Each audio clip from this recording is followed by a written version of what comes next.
Okay. We're live now. So I'm doing a quick scan. Is Ben on?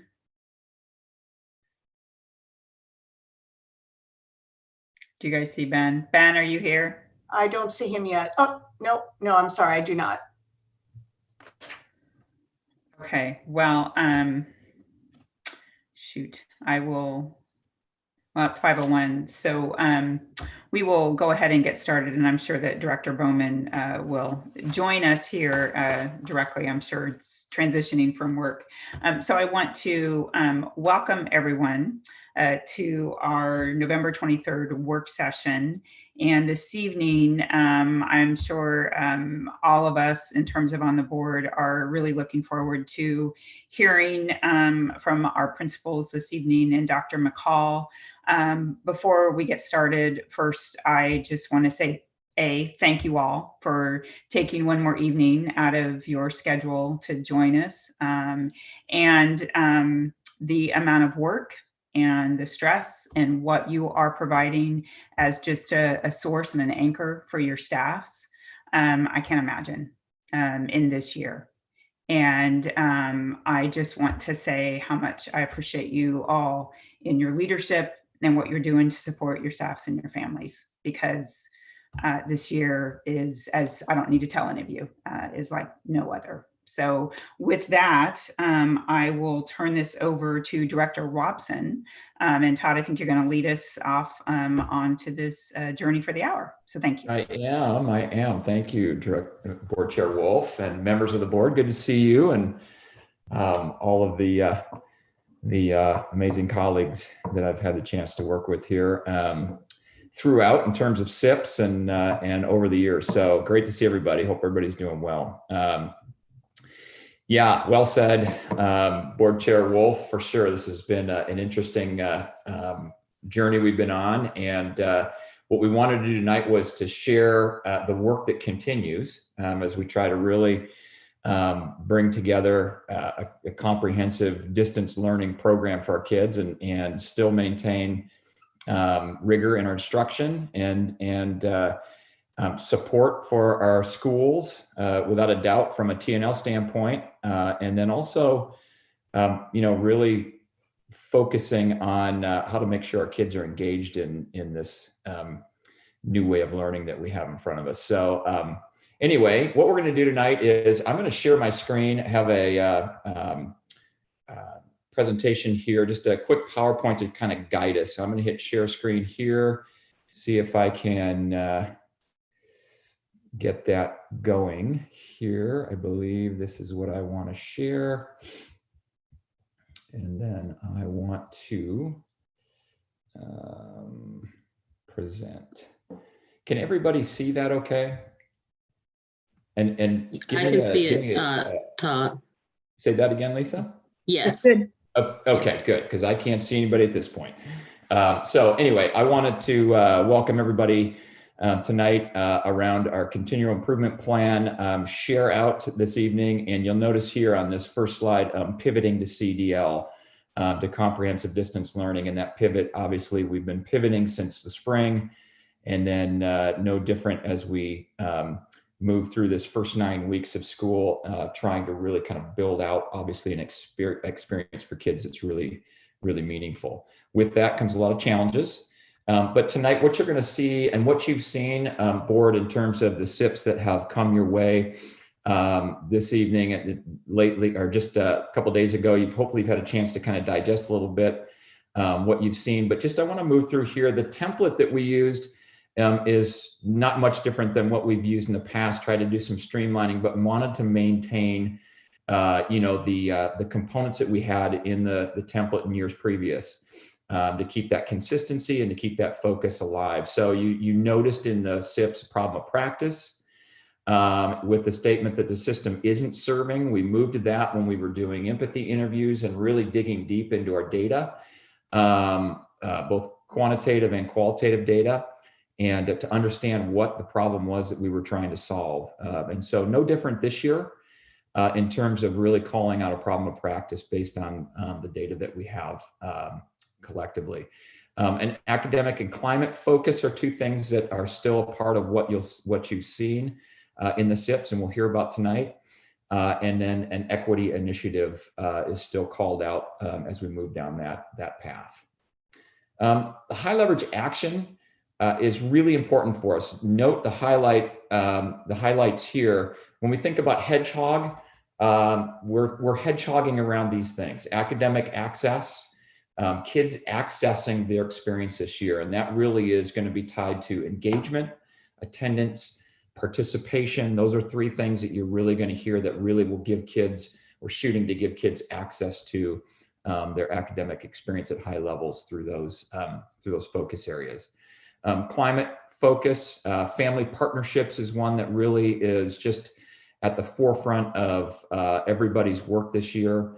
And then equity, really fostering those conditions allow the development of anti-bias and anti-racist citizens. That really is the hedgehog that you'll note as you take a look at the SIPs. SMART goals then are a part of this.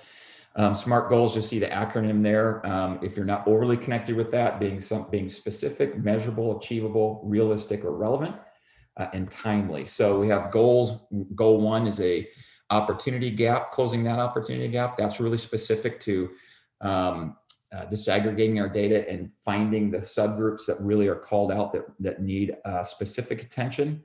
Goal 2, raising the bar. Really, that is verbiage that is about all students within the school, within the system. And then highlighted there are adult actions. What you're going to hear tonight is really a focus on the adult actions that are going to get our kids really impacting our students as they work towards meeting those goals that are listed. And then what you saw in the SIPs is then an implementation plan, really holding accountable what those actions are, who's responsible in that sense, and then what are the evidences of success. And we wanted to call those out, and we've called those out the last few years in our plans. And so this was just a way, what you see on the screen now are some examples of that, where you see some very specific actions. So you want to listen for those tonight, and that those specific actions really that kids will experience over the next 9 weeks, and then how we're going to really check for success with those actions. A building equity initiative, again, highlighting an action plan, that those pillars that you see there, staff, student, family, and community, those this year are a continuation of the journey that buildings have been on. And starting with a survey that was done a couple of years ago to really pinpoint what the needs are at the building, that development of those pillars really is the guide that informs those equity initiatives. And then, we've really been building out the building equity coordinator roles, equity teams, and now through our SIA processes, we've got additional resources that are really going to be helpful as we move this work. So what you're seeing tonight, you'll see the current journey, but also included in our SIPs is some of the historic work that has led to where we are this year.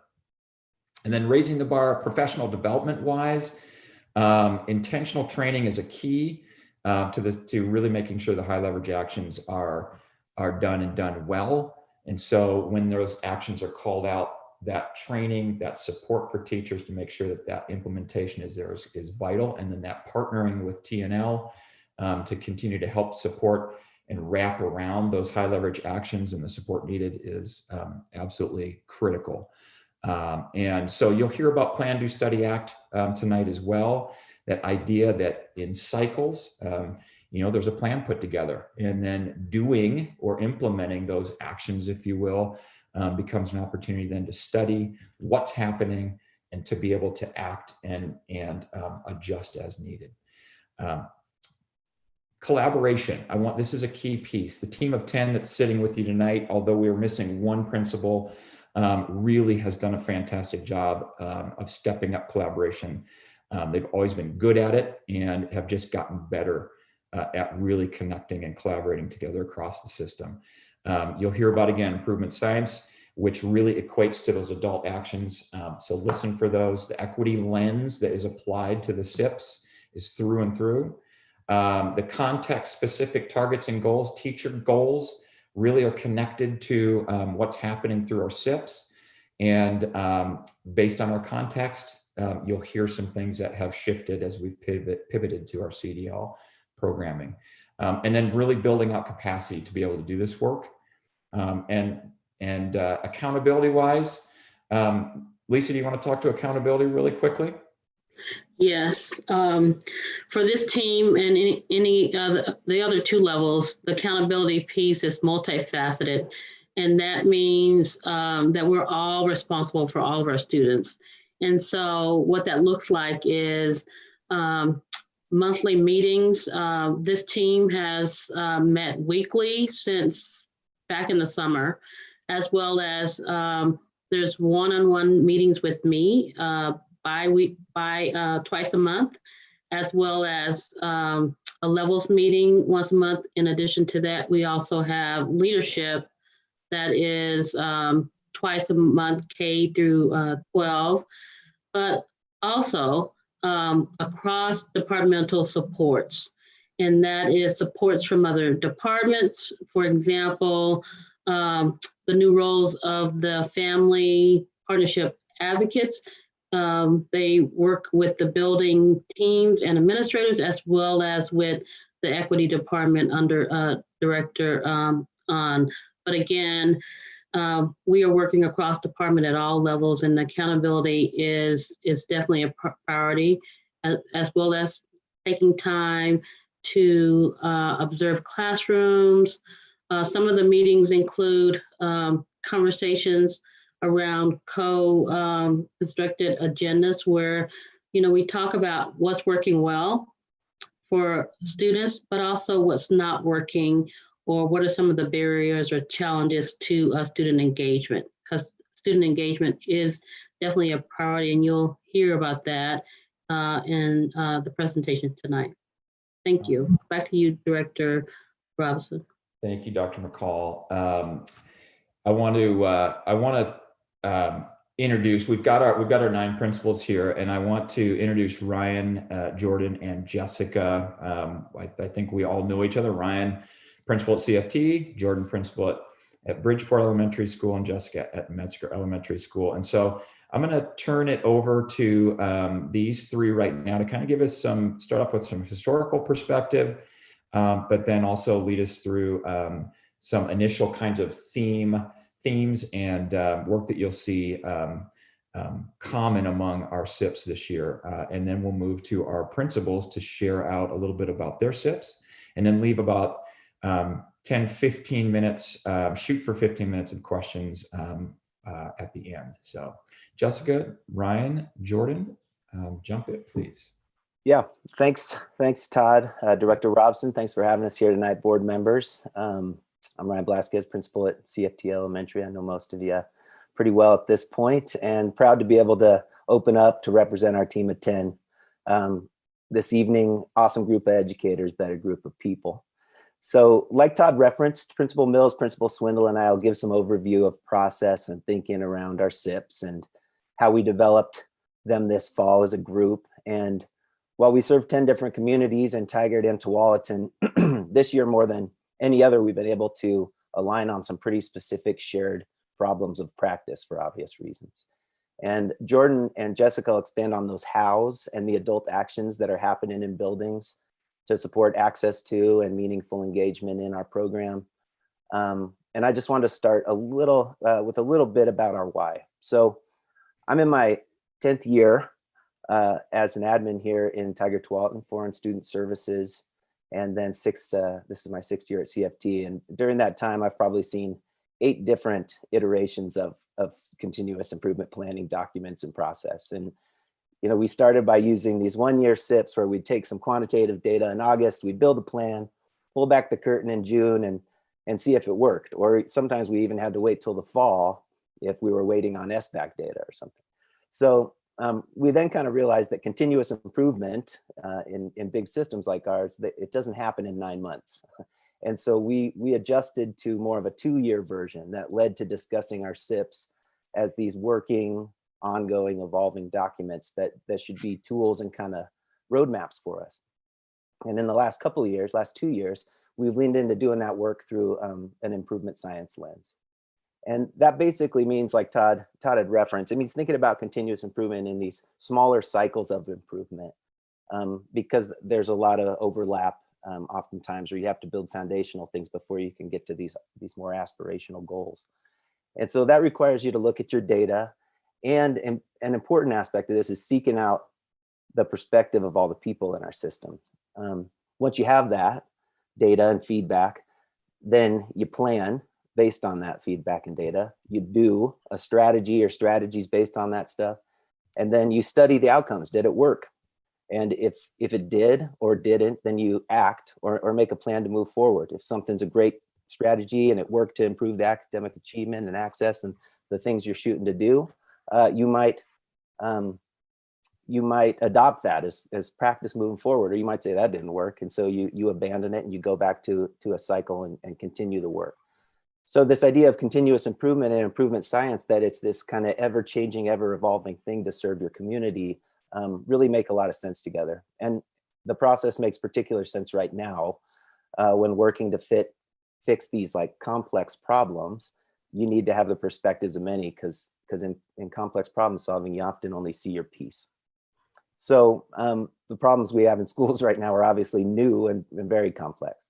So you've read our SIPs at this point, or at least reviewed them, and you'll hear about how we're creating and sustaining feedback loops from families as part of our SIPs. And that's because we have fundamentally changed school recently and we don't know what we don't know. So we're seeking out that perspective of the users of our system, us included, in our workforce.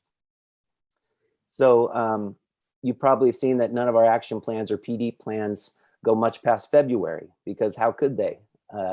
We probably will have many other problems of practice to address by then, including the issues of attendance and access and engagement and partnership. Those will continue to be themes, but no doubt we're going to have to be moving and evolving as this year goes on.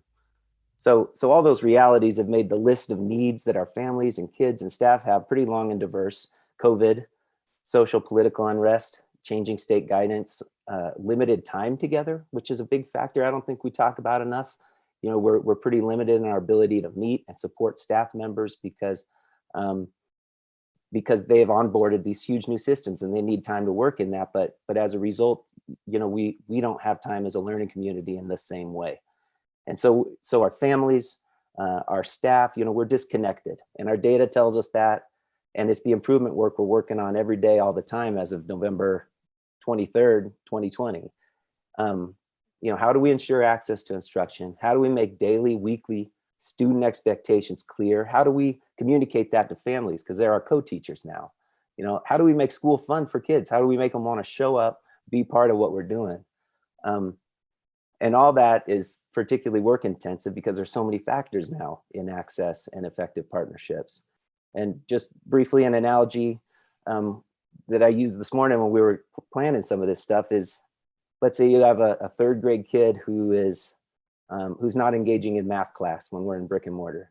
You get them to school, but when they come into math, they put their head down, and the teacher and school team immediately starts thinking about why. How do we support her? What does she need? Is math too hard? Let's get her some small group help. Let's get her an intervention. Is her neighbor bothering her? Let's get her a preferential seat. Is recess right before class, so she comes in a little amped up? Let's get her a transition activity. Is she hungry? Let's get her a snack. Like all that stuff, you get the picture. We have these things we can control and we can do. And there's like a couple of those situations per grade level. But right now, like those engagement and access things, there's 100 of those in each building. And so we're actively figuring out how to support, how to intervene, how to work with this changing context, how to support these kids. And we have significantly less control and access to our kids. So to the work of figuring out what to do is a big part of our improvement plans. You've read that, you're going to hear about that. And these plans are going to evolve as we go, as improvement science would require. But that's what you're going to hear about tonight.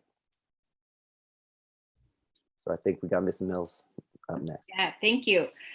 So thank you, Ryan. What I want to talk about next is really, Ryan did a great job of framing that super complex set of problems that we're working on. And so what we're going to talk about now is really the different pieces of it and sort of our entry point, and exactly the way in which we're going to start looking at this bigger problem and these other areas that need support. So what we have here is a little graphic that kind of shows where we are putting our attention and an overview of our plan for getting students what they need. So what you'll see is that we want to focus on developing each of these areas as a foundation for sort of the next skill. Then there's a couple of areas, those basic needs and social emotional learning, that really those kinds of need support all along the way to get kids to that ultimate goal of being really successful with their grade level content learning. So an example of that would be that in order for students to really meaningfully engage, they actually need to work on this yellow box first, right? And so we as adults need to support that. They don't just need the technology, but they actually need the tech skills that allow them to access their material. So this is the work that, the really hard work that our super talented tech department has been working to, and coaches and teacher teams have done to work with the tech tools and to vet them and determine which apps to use and how to use them so that students have that foundation of being able to access the material. And from there, where we're really focused right now and going to talk a lot more about tonight is that blue box, that attendance and engagement piece. Because once students are able to access the material, we really need for them to participate so that we can focus on facilitating their learning in the best way possible. So as Ryan said, this is a super dynamic process. So what that means is that what we address and how we address it over the course of the year is going to shift. But presently, that's the area that we're focused on right now. So again, our students' learning will improve, and we can facilitate it better when they're really actively participating in their learning. So we typically measure attendance and engagement with attendance and with work completion. But when we're talking about improving it, we actually look at engagement in kind of a bigger way with a few different components and from a few different angles. So we can talk about behavioral engagement, right, which is some of that responding in class with the teacher doing like a choral response where all the students respond at once, or holding up their whiteboards. I don't know if you've seen that, but that's another kind of behavioral engagement that gets kids actually actively doing something during the class. But another aspect of engagement is the relational piece, and that really has to do with students connecting with one another and also having those in-class discussions. And so that's another angle on engagement. And then sort of a third piece is really around the cognitive engagement, and that's really capturing students' attention, right, and their curiosity, and get them really thinking about and analyzing the work that they're doing and actually kind of driving their own learning. So all of these angles on engagement kind of set the foundation for the academic work that we're doing. And so our work right now on these engagement strategies that you'll hear more about includes PD, professional development, that is for instructional strategies that address all the kinds of engagement, different kinds of incentive systems that we use with children for individuals and for classes that really align with our PACS behavior management system that we use, lots of individualized supports related to environment, like helping students develop workspaces and childcare arrangements, a lot of supports for our families and parents that we'll get into a little bit more. But all of this really kind of sets the stage for academic rigor and all of the work that we're also doing on literacy skills in that green box, right? And content up at the top. So you'll notice in our SIPs that you probably already did, that we include a lot of high leverage actions that really support that academic rigor. So you'll see differentiation, which is meeting students right at their level, and also small group supports, which is another way that we differentiate with some research-based strategies. You'll also probably see the iReady assessment referenced, and that's a new assessment to us this year for reading and math, but a tool that we're adopting and learning to integrate into our system so that we can really pinpoint where students' needs are academically. And you'll also see a reference to a lot of our systems that we're going to be using for monitoring not only students' engagement and behavior and attendance, but also their academic growth, like our 20% meetings and our tier 2 meetings and our tier 3 meetings and any number of systems that our schools have in order to really make sure that every student's getting what they're needing, and that we're keeping careful track of how students are doing both individually and as a group. Okay, Principal Swindle. Right, thank you. As Principal Mills said, if you look at the other side of the graphic here, Principal Mills kind of walked through exactly what attendance and engagement looks like. And you'll see on that other side, we touched on social emotional learning and our basic needs. And we know that those are critical priorities for ensuring access for all of our students as well. And so I'm going to kind of talk about how that looks. As we've talked about, across all 10 elementaries, we really do have some strong alignment in these areas.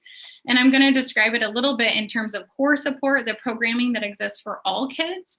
And then also we have layers of additional supports or resources for kids as they need it. And we often call those tier 2 supports, or if they're really individualized for that individual student and family, we often refer to them as tier 3 supports. So in terms of social emotional learning in all 10 elementary schools, which you've read about, we've really prioritized our social emotional learning through the structure of a morning meeting, which looks like a classroom meeting or a classroom circle where every child shows up every morning and they do a check-in, mental health check-in, social emotional check-in. This is also a place where they learn really explicit skills and practice these skills with their peers and the support of their teachers. So skills like problem solving with their peers, emotional regulation, and empathizing with others. This is also the place really where our framework for our anti-bias and our anti-racist instruction and framework and systems shows up and comes to life every day.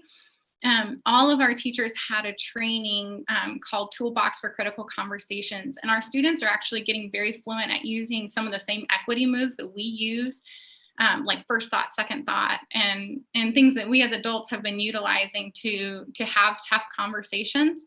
Our kids are becoming fluent in these skills as young as pre-K right now, which is pretty exciting. So across all 10 elementaries, the first 30 minutes of the day, every kiddo is coming and having that social emotional connection first thing in the day. In terms of additional supports, or those tier 2 and tier 3 supports, some things that you might hear about are that we're implementing lunch bunch groups or social groups that have smaller settings where kids can socialize and really have those check-ins with their peers outside of the structured academic environment. We also have a program called Check-In, Check-Out, which is run through our counselor psych teams. And this is true at all 10, where kids might have a check-in with that counselor in the morning and in the afternoon to really just look at their individual goals and their successes that day. In addition to that, we have affinity groups for students that have safe spaces for our kids to really connect socially with people, with their peers, but also to process through some of the tough feelings and tough things that kids are navigating right now with the socio-political context that we're in. Another piece that we've kind of talked about is a lot of our work right now is really individualizing and problem solving for kids who we still don't have engaged every day in the most meaningful way that they could be. So you're going to hear a lot about that repetition around how our core programming is really intact, but that individual problem solving is where we're spending the bulk of our time to really reach our students who are not there yet. In terms of our basic needs teams, I think that this might be one of the biggest accomplishments. If there is a silver lining in all of this, all 10 elementaries have really strong basic needs teams up and running. Dr. McCall mentioned the role of our family partnership advocate. And that has been a critical addition to our teams. We'll have it at all 10 elementary schools here with the support of Director Un. When we think about our family partnership advocate, one great thing you'll hear is, yes, there is that family outreach of going out and really connecting with our families that have been historically marginalized and not connected.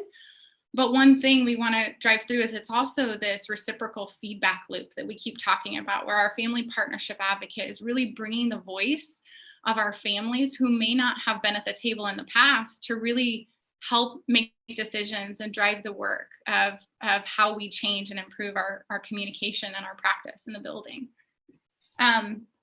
So all of those pieces, one thing that we wanted to just continually come back to is, in terms of core support for basic needs teams, we are really grateful to our tech team and everyone else, because when you think about internet connectivity, what a bear that was to tackle. It's exciting to say that we really made that touch point and got our families secured with internet connectivity, food security, housing assistance, the things that they need. And again, we're really more at that individual problem solving place where we're wrapping around kids and families and trying to have one-on-one conversations to learn the story, learn the barriers, and really support by building bridges and by providing those individualized supports that are going to help that child and family be successful in CDL. So all 10 of us, our documents are very much living documents, and you understand that by now, that we are, one exciting piece here is that the voice of our families and our local communities it's probably the most critical piece of data that we have right now in driving the work at all 10 elementary schools. Thank you, Brian, Jordan, Jessica. I am going to, okay, for whatever reason, it's not giving me the last, there's 2 slides. The next slide was basically, and I'm going to push our principals here to spend 2 minutes a piece, and I'll keep a timer going just to keep us on track, because I do want to leave time for question and answers from the board. So 2 minutes, and we'll start with Rory. And what we really want principals to do, board, is to call out those actions and really listen. You've heard overarching themes, and you've gotten a chance to hear the kind of the framework here. But starting with Rory, we'll have Roy start us off 2 minutes and really lay out succinctly the kinds of actions that are going to be taking place for kids and families over the next 9 weeks. Rory, would you jump in? Sure. Thank you, Todd, and thanks to my colleagues who did an excellent job detailing our thought process as a group of 10. We are at Alberta Writers, like everybody else, very focused on attendance and engagement as sort of our primary areas of focus, along with equity, of course. And so we will all be talking about, improving CDL strategies, engagement strategies, all kinds of differentiation and clarity and those sorts of things. I guess for us, where I would start in talking about where we might be slightly different is in our process for addressing the need to make sure that every student is engaged. And so at Alberta Writer, our goal is to have all of our students completing at least 70% of our work.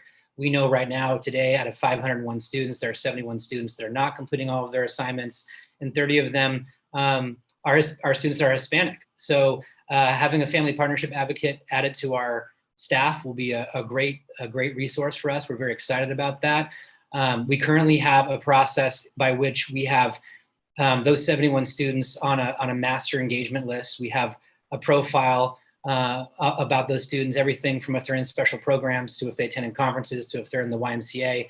And our plan is essentially to have a continuous feedback loop with the family and with the teacher, with an assigned person responsible to that student.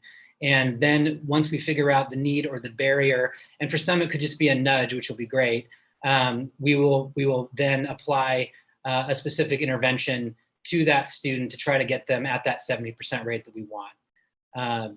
And so the plan is really for us to continue to meet weekly and to have really, really specific actions for specific needs to drive that number of 71 down as low as possible, knowing that we may be adding kids to the list as time goes on. As far as our equity work goes, I did like that piece to this SIP because it allowed us to look at what we've done over the years. And is that my timer, Todd? Yeah, finish your thought. I was just going to say, we're adding No Place for Hate this year, which is a big shift. It very much involves our community and our students. They've already had a lot of participation from all over the place. And we're also looking to start affinity groups, and we are beginning that conversation. We'd like to involve Tualatin and Tualatin High School, who are already doing that. Our kids will be students there someday. Awesome. Thank you, Rory. Well done. Jarvis, how about you? Jump in there for us. Good evening, everybody. Trying to find my mute button. Jarvis Gomez, principal at Deer Creek. And when Ryan said this is his 10th year in the district, I felt sad because it's not sad, actually ecstatic, but I felt old because this is my 18th year in the district, 5th year at Deer Creek. So as I was thinking about our school improvement plan this year, the one thing that I think I'm kind of proud of in all the things that people have already talked about. At Deer Creek, we've had these separate committees throughout the year, whether it's my leadership team, my equity team, and my EBS team and so forth. Well, this year, it just seems like everybody's on the same page.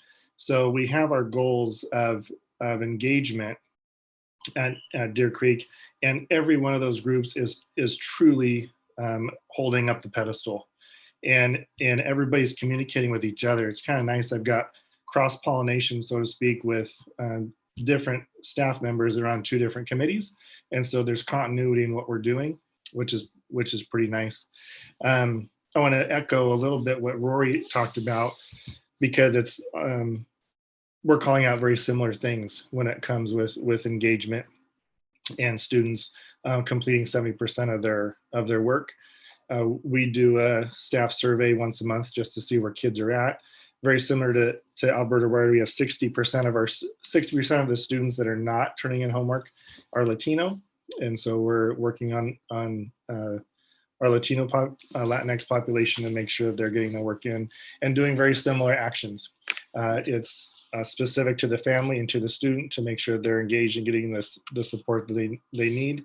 That's through individual teacher contact, coming up with a plan. It could be check in, check out with counselor, and it's our basic needs team really communicating with families to make sure that they're getting the services they need so that the student can then engage and get homework done.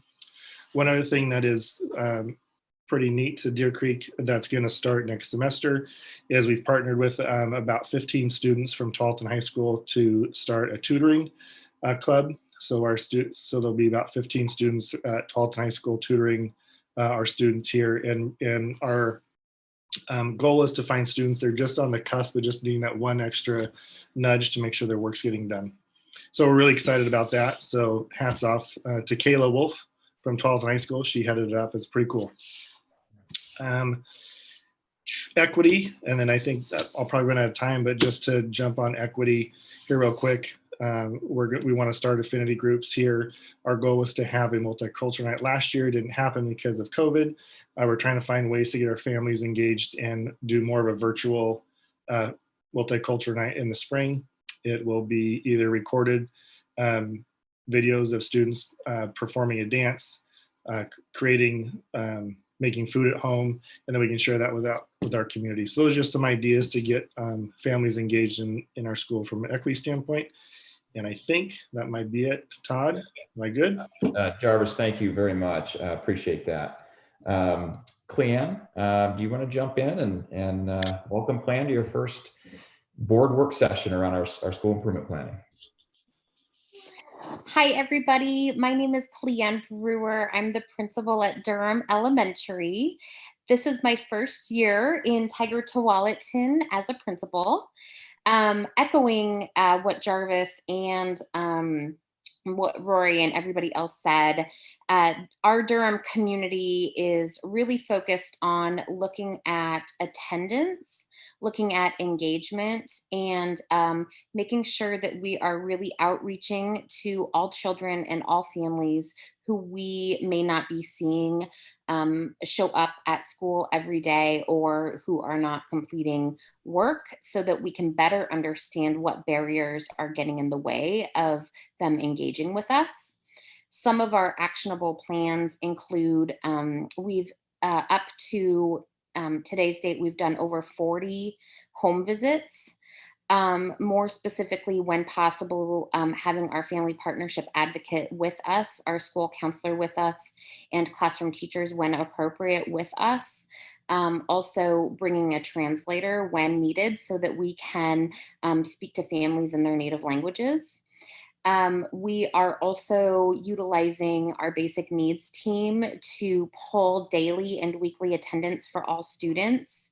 We're making phone calls home, sending postcards, doing attendance certificates, and really celebrating that being at school is a positive thing, and showing kids that we miss them when we don't see them.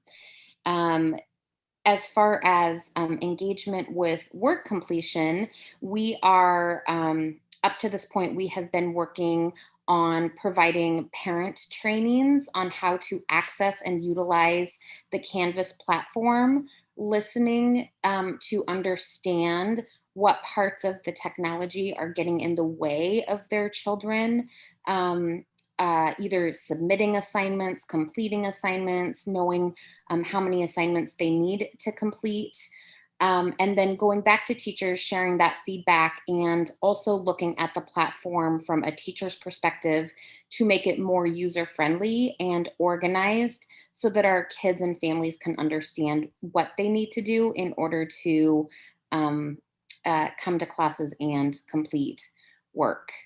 As far as our equity work goes, we are continuing to, we want to build up student groups in collaboration with our feeder middle and high school so that we can connect older kids with our younger kids at Durham in affinity groups. We are completing family empathy interviews to better understand their perspective as we move forward with online distance learning. And then as a staff, we're continuing to fold out the tools for discourse in our social emotional circles so that we can embed difficult conversations and how to navigate them between all grade levels and all teachers at Durham. Well done, Clan. Thank you. Thank you very much. Matt, why don't you jump in? Hey, my name is Matt Coleman, Principal, Byram Elementary. Thank you, board members, directors, for allowing us the opportunity to share our SIPs this evening. Just jumping in right off the bat, just want to make sure that when we look at the surface level of our data at Byram, 97% of kids are attending or alternate present. But on the surface, that looks great, but it's really a deceiving number. And so we have a certain reality that we're facing, and we have 34 children who are chronically absent. Almost nearly half of them are Latinx population. And it gives us the opportunity to really fine tune our approach and be surgical in supporting these kids and families. And so our plan at Byram is kind of a two-pronged approach with attendance and engagement. By targeting these specific kiddos with our specific small group support plan, we hope to not only improve attendance, but their participation in class as well. How we're going to do this is, like I said, be really surgical. We are formulating daily check-ins with families, having specific student schedules for each one of these particular kiddos, and increasing synchronous instructional time in the afternoon by flooding the afternoon with as many adults that are available, including staff. What we're finding out right now in our most critical phase of this is that our first and second graders are really the crux of this particular concern. 13 chronically absent kiddos. We have 7 who are in first grade and 4 who are in second grade. And this is becoming a disturbing trend. And so in order to address this particular trend, we are going to be really having some authentic, intentional relationships with our families. The home visits that we spoke about happening at schools, phone calls, emails, and our basic needs team and work with our tier 2, 1, and 3 teams, just really working hand in hand and being on the same page, working to establish this hopefully really good potential small group support piece. And our hope is, kind of like Ryan talked about, through this PDSS cycle that, we're going to start small with this particular group of students and hopefully find a proven approach that will then support our other groups that are struggling in our building, because we feel if we can get a replicable approach, we're really going to make a really strong difference on our attendance and engagement. And our equity is just woven all the way through this by giving our teachers the strategies they need to engage our kiddos. And our Tier 1 team really come up with fun ways to make school exciting for our kiddos. Awesome. I know 2 minutes is quick, Matt. I appreciate you moving through there. Thank you. Good information. Jamie. All right. Thank you, Director Robson. Similar themes. I think you're going to continue to hear the greatest hits from our team. And as we are working to be responsive to our families through their input, feedback, questions, concerns, we're taking a very similar approach and looking at it in kind of a tiered framework for our staff and how we're working with our families and engaging our students. And that starts with attendance. And so back in the fall, kind of late summer and fall, as we looked at attendance as that very minimal piece of engagement, and when we saw that there were not students that were present or alternate present, then that kicked in our basic needs team. And we were with our family partnership advocate and our counselor and the other members of the team reaching out to families and getting after that on a weekly basis, similar to what's happening at all of our schools, to then determine kind of what do they need, connectivity, all of those, what's the next step for them, taking care of food, other basic needs, and then how is that lending to then engagement and connection to school. And so once we worked through problem solving through the fall with the early stage of kind of the basic needs teamwork, and then started to whittle down the numbers of what engagement started to look like, and understanding what alternate present really looked like for a lot of our families and how we could support that and be responsive to the flexibility that was needed. If a student was always missing a Friday, an example was, why was it Friday? And maybe they just needed to engage on the weekend. And so while we're seeing some absences accumulate, they were still engaging in the work. It was just outside of the regular school hours. And so it took that problem solving to understand families on an individual basis and be responsive to their needs for those that were not regular present for part of our attendance. And then that rolled into our work of engagement. And that meant engaging students, engaging families, and how, with our ultimate goal of engaging students regularly, where we started with a minimum of were students completing at least 50% of their work, and where our numbers were early in the fall, similar to what Rory shared. Now that we're heading into the second quarter, now it's the 70% mark. And how are we going to help students access at a higher level now that we're getting some of the technical skills down and some of the engagement through the platform, and they're able to use Canvas more effectively, and what can that look like? And so, as we look at that, then we started looking at, well, we had a lot of practices in place previously when we were brick and mortar. And so we look at what we call setting the stage, which is based on explicit instruction work from Anita Archer and through Holly's work around culturally relevant teaching and learning. And that is, what does it look like when we present the homepage in Canvas and the reading through the platform? And then what does it look like? What do the students need on their end, and making sure they have the supplies? And so we were responsive to make sure that every single student in our school got school supplies at no cost to the families. And so we had an avalanche of volunteers and staff who put those together to make sure then they had what they needed on the user end at home in their learning spaces, and making sure that their learning space was the best possible given their living situation, or if they were learning in different places between maybe one parent or one place or a daycare during the day, or whatever it looked like, and making sure we could have those supplies and access throughout the day as much as possible. And then it was, how do we make the content as accessible too? And so the instructional coaches have been a valuable resource as we're being responsive to parents on what's working and what's not working, and as we develop kind of what school looks like. since we're all running the same schedule each day for our morning meetings, connecting with kids there, and then how does that roll up into reading and math, and then other services that take place throughout the day, whether it's with support staff or our licensed staff. And then all under the umbrella of equity.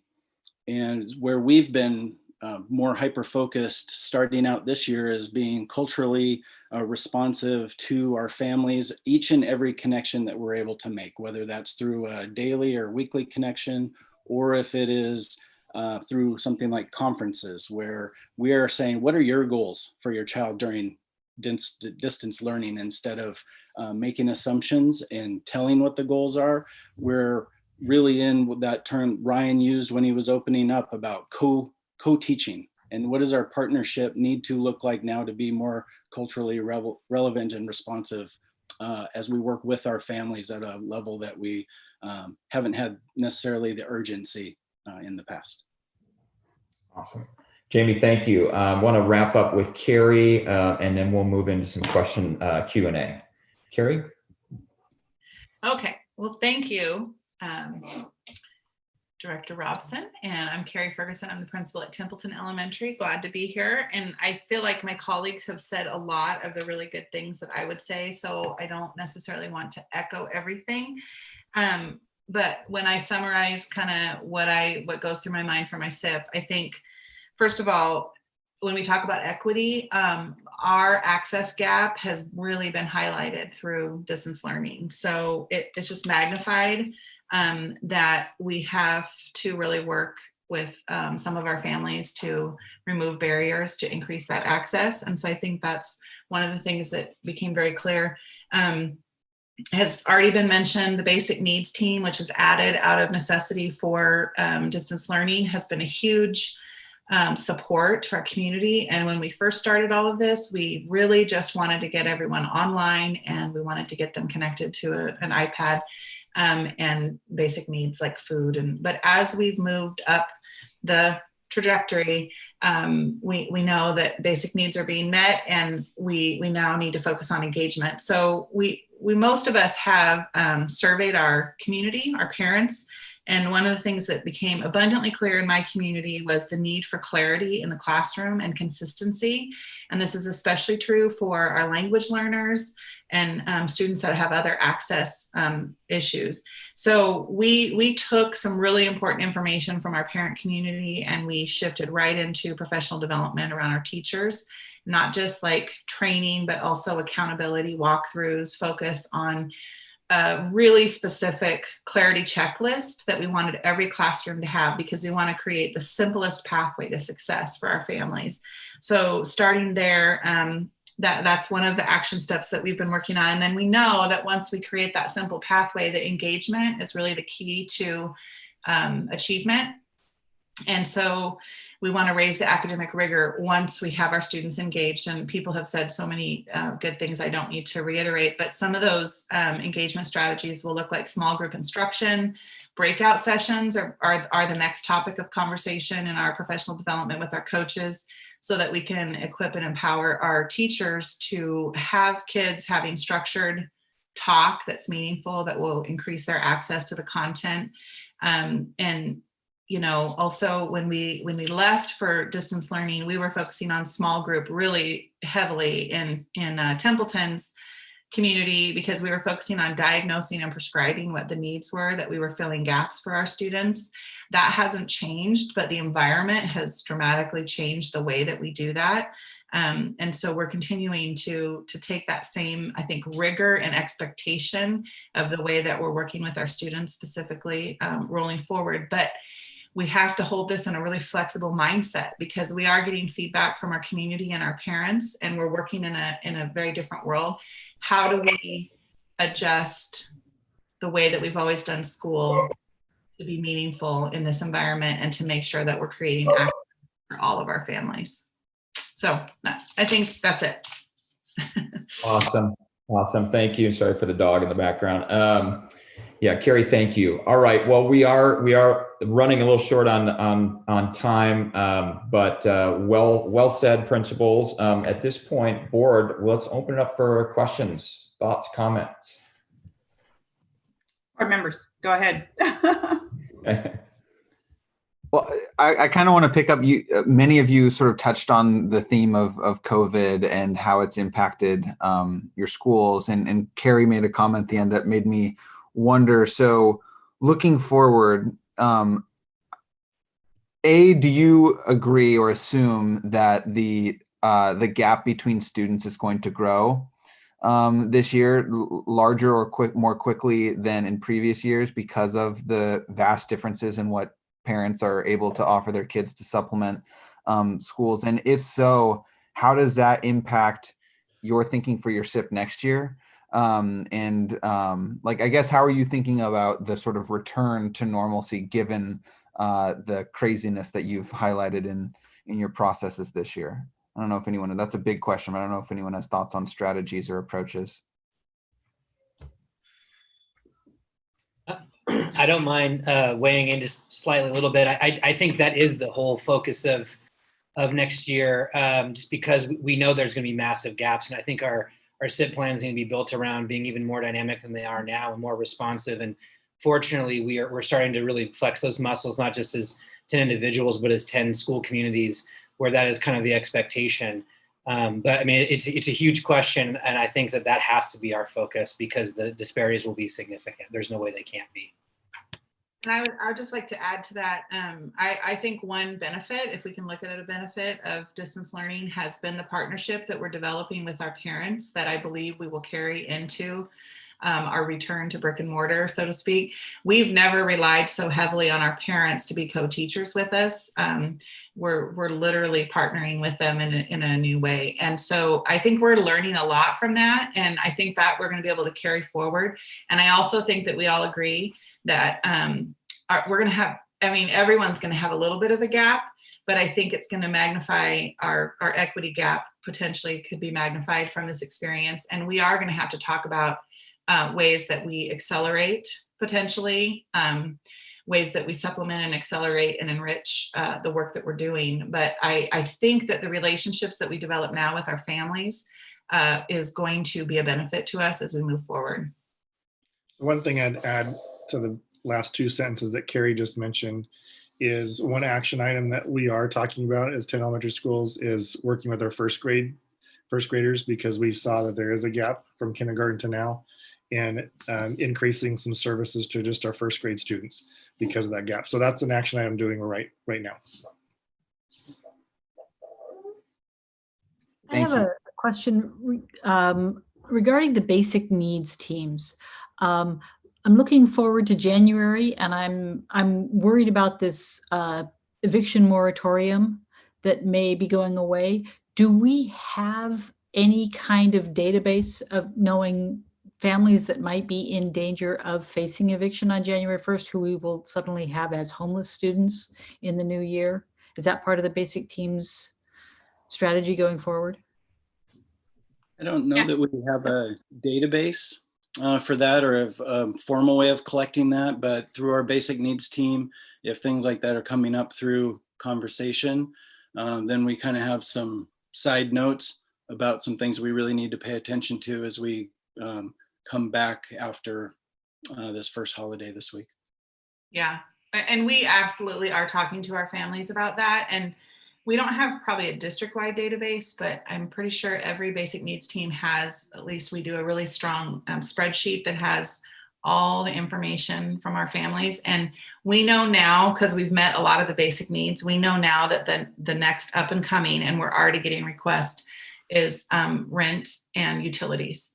And so we're already connecting our families to the networks that we have in our community that can help meet those needs. And we know that there's going to be more coming up.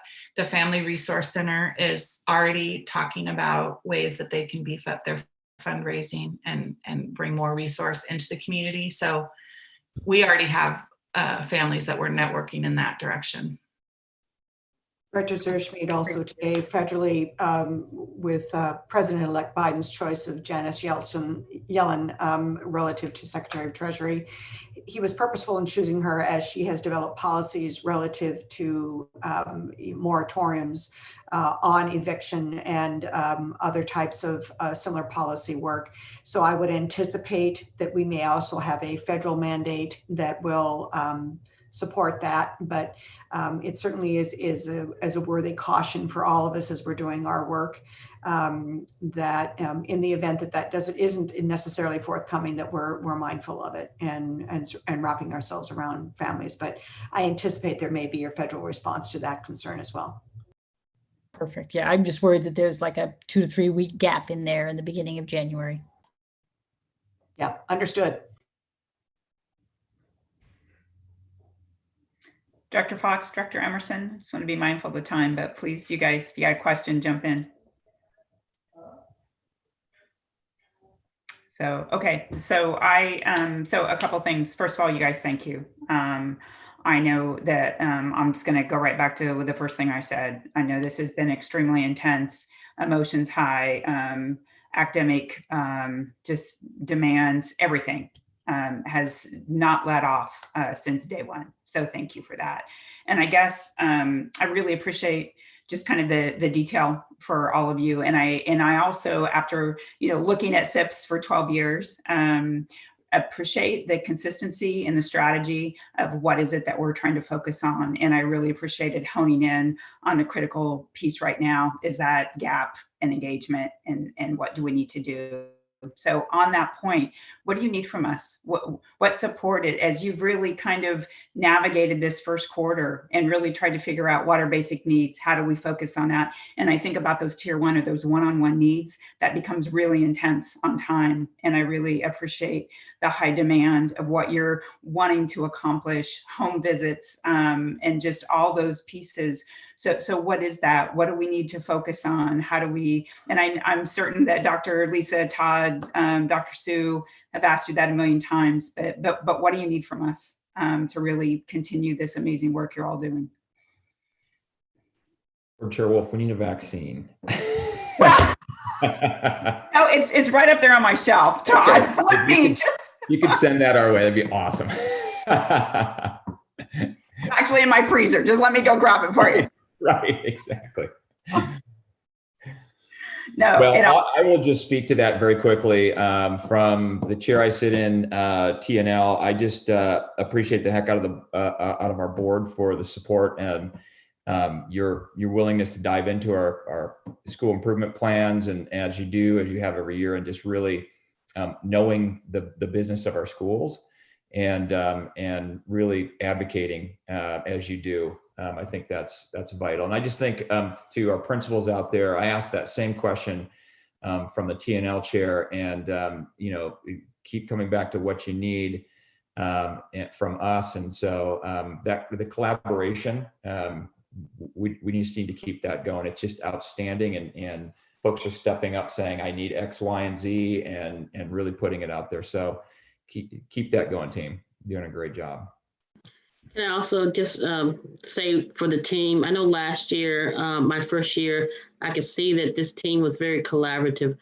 I've seen that even more so this year, and the common theme of working together, engagement, and focus on attendance and SEL, while also differentiating for your individual school community.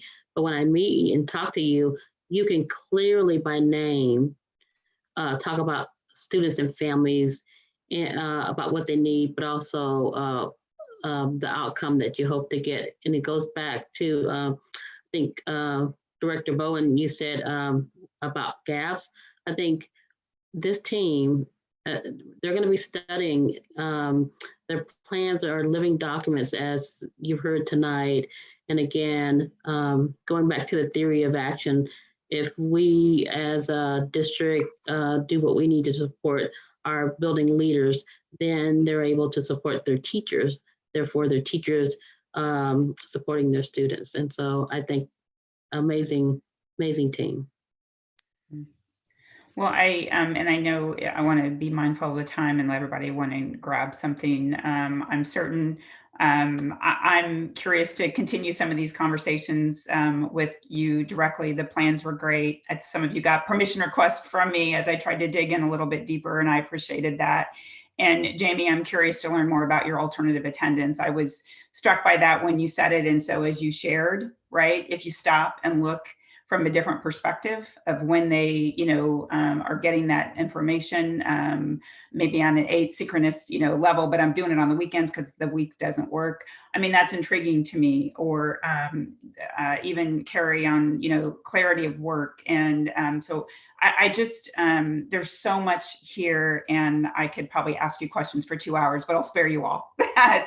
And I just really appreciate the amazing work. So just one last, I'm going to do a shout out to our students. Did you guys have any questions for our principals? I'm looking at Eddie, Emily, thumbs up, and Rowan. Okay, all right.